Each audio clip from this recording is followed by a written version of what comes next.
At the time of my spiritual journey, I came to an understanding that I had a good understanding of what it means to walk a spiritual journey.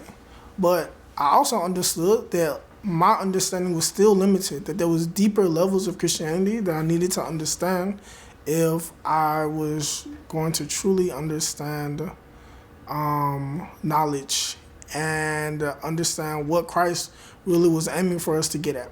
And so I went into university really in the spirit of search. Mind you, that the Christianity I was exposed to wasn't just a run-of-the-mill Christianity, that a lot of my teachers had talked to me about some of the more spiritual meanings of some of the scriptures. So everything that Christ said really having to be interpreted is, you can't just take it straight for the direct meaning, that you have to understand that everything is a symbolic understanding or has a symbolic meaning. That being said, I was very much looking when I went into university for deeper levels of understanding, not only within academics, but also within spirituality. And I didn't find anything in the Christian or in Christianity. I went to numerous churches, I went to numerous Christian organizations, I went to everywhere I could think of, and I ultimately ended up settling with a Christian organization on campus and a church that wasn't too far away from campus. But then there was Allegra, and of course Allegra was a Baha'i, and my conversations with Allegra really satisfied my thirst for deeper understandings of the meaning of Christianity. And so we would go to lunch and we would have this spiritual dialogue, and we would bring up a topic such as justice, and I would give her the Christian perspective and she would give me the Baha'i perspective. Our conversations really did a lot to satisfy my longing. Sooner or later we began book one, and I can remember very distinctly walking away from book one, asking myself, so those words that you read, do you really believe that they're true?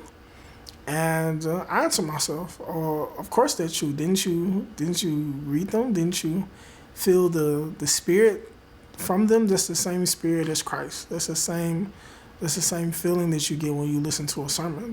There's no difference. And after that short encounter with myself, and once I verified the validity of all these things I was reading, I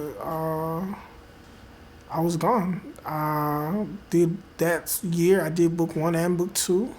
I fasted a bit with the Baha'is during the fasting period. I celebrated holy days. I very deliberately wanted to do something spiritual every single day. And so I wanted to make sure I was giving 10% of my time each day to spiritual pursuits. And about the things I was doing with the Baha'i community, devotionals, book one, other activities, that was a part of my 10% that I was giving to God every day. And so at the end of the year, I looked across my first year of university and I realized that I was doing more Baha'i things than I was doing Christian things.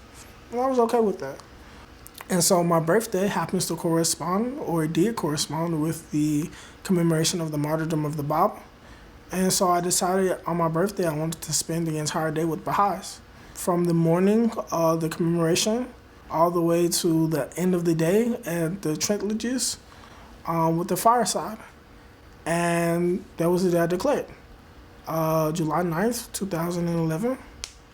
Not to say that it was an easy journey from there. Actually, I think that began more difficulties, because although I declared and although I understood that I believed in Baha'u'llah and in the Baha'i faith, I didn't know what that meant practically, how to tell my family, who was all Christian, that I had adopted this new religion.